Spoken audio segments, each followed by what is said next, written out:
আমাদের সহযোদ্ধা নাহিদ ইসলাম যেন ওই মন্ত্রণালয় কিংবা ক্ষমতার পথ ছেড়ে আবার জনতার কাতারে এসে দাঁড়ায়। আমরা আমাদের যারা অভ্যুত্থানের সহযোদ্ধা আছে আপনাদেরকে স্পষ্ট করে কিছু কথা বলি।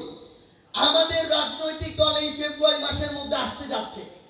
আমরা আমাদের জায়গা থেকে আমাদের অভ্যুত্থানের অন্যতম সমন্বয়ক আমাদের রাজপথের সহযোদ্ধা নাহিদ ইসলাম যিনি এই অভ্যুত্থানের ঘোষক, আমরা আমাদের জায়গা থেকে তাকে আহ্বান জানিয়েছি যেন পুরো বাংলাদেশকে আবার আমরা একসাথে রাজপথের সামনের সারিতে থেকে ঐক্যবদ্ধ করতে পারি।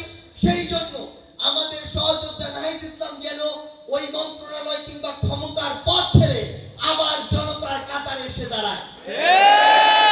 আমরা বিশ্বাস করি যাদের কাছে ক্ষমতার যে জনতা আগে ছিল তারা জনতার ডাকে যে কোনো মুহূর্তে যে কোনো ক্ষমতার পথ ছেড়ে আবার জনতার কাতারে আসতে পারে।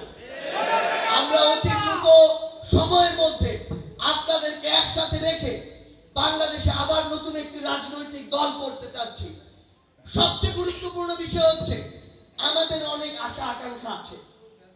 বিগত 16 বছরে যেই চর্চাগুলো ছিল এখন আমরা সেই চর্চাগুলো আবারও নতুন কোন ভাবে দেখতে পাচ্ছি।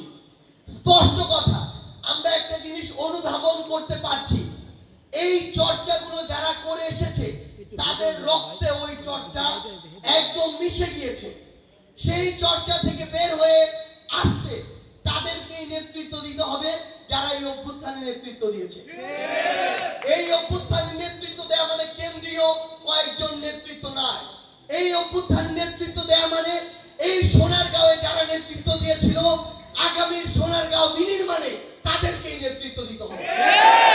আমরা স্পষ্ট করে এই জায়গায় বলি, পুরো বাংলাদেশের প্রত্যেকটি জেলা উপজেলা ইউনিয়নে এই অভ্যুত্থানে সামনের সারিতে সাহস দিয়ে যারা দাঁড়িয়েছেন তাদেরকে আগামীর বাংলাদেশ গড়ার যে লড়াই, এই লড়াই সামনের সারিতেই থাকতে হবে।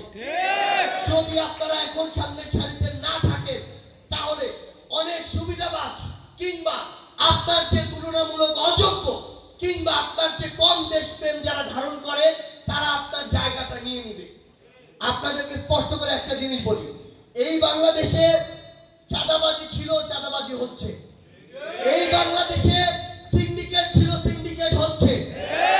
আপনার এই সোনারগাঁও ইন্ডাস্ট্রিয়াল এরিয়া আগে বিভিন্ন জায়গায় দখলদারিত্ব যা ছিল, বিভিন্ন প্লট থেকে শুরু করে বিভিন্ন জায়গায় যত টাকার ভাগ বাটোয়ারা হতো এখন তার চেয়ে কম হয় না, আরো বেশি হয়। আপনাদেরকে যদি আপনারা এগুলো বন্ধ করতে চান আপনাদেরকে ঐক্যবদ্ধ হতে হবে। একটা জিনিস মনে রাখবেন, এই অভ্যুত্থানের লড়াই ওই 5-6 জুনে আমরা 500 জন রাজপথে ছিলাম না, কিন্তু 5 আগস্টে আমরা 5 কোটি মানুষ পুরো বাংলাদেশের রাজপথে নেমেছিলাম।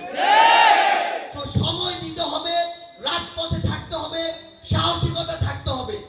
আমাদের উদ্দেশ্য যদি সৎ হয়, আমরা যদি ন্যায়ের সাথে লড়াই করি, আমাদের লড়াইটা কঠিন, আমাদের লড়াইটা দীর্ঘ, কিন্তু এই লড়াই আমাদের বিজয় আবশ্যক।